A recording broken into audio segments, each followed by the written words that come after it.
It's Conduit News Radio with Paul Harrell. All right, reading this, the breaking news about Breanne Davis is that the Russellville School Board the school district entered into a contract with Breanne Davis's employer, SAS Institute, for the tune of $50,000. This is right before she decides to get into the Senate race. We see here that she checked on the disclosure form that she does have a financial interest in the transaction with the public education entity. How many of you knew this?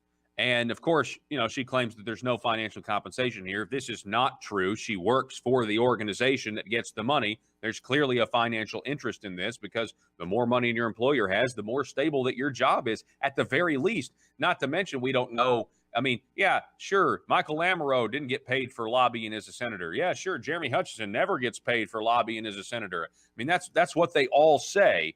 Breanne Davis here is clearly up to swamp speed already, and she's going to fit in good. She's going to fit in very nice with the status quo, and now I'm thinking maybe this is why they picked her.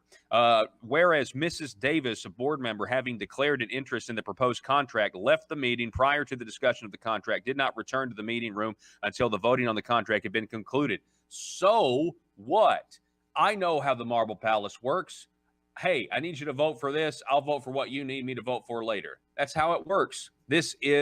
I'm glad that we know. The only way to stop this now is with your vote. Again, a $50,000 contract to SAS Institute for something that is supposedly a proprietary technology when everything's proprietary.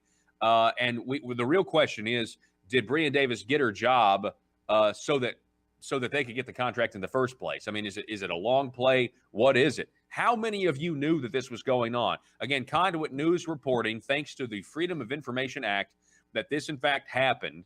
It happened in October, and it was finalized. That check was actually finalized in December is when it went through. Let me make sure. Let me look at my documents here and see the meeting minutes where the board approved the policy. Hang on one second. Approved a EVAAS contract, and this was dated November the 14th. So it happened November the 14th is when the board approved it. The check came out about a month later in December is when the actual check hit or came out of the Russellville School District's bank account. And we have all of these documents. I have a financial interest in the transaction with the public educational entity. Now, folks, you be the judge. There's nothing technically illegal about any of this. I want to be clear. There's nothing technically illegal. But what kind of government do we want? And I am sick of people carving out their financial interests in government.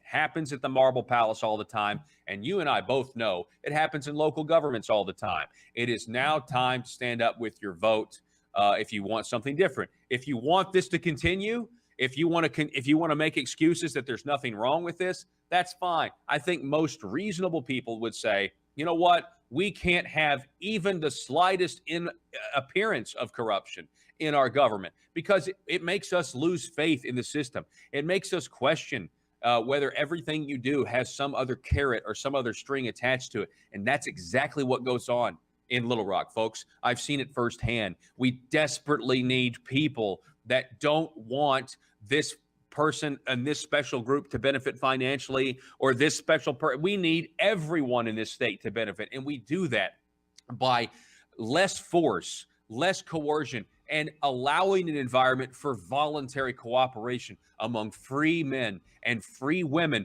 to interact economically without using the government as force to guarantee some taxpayer contract or to guarantee some taxpayer revenue stream. That, ladies and gentlemen, is what our system is supposed to be about, and we have allowed it to become corrupt for too long.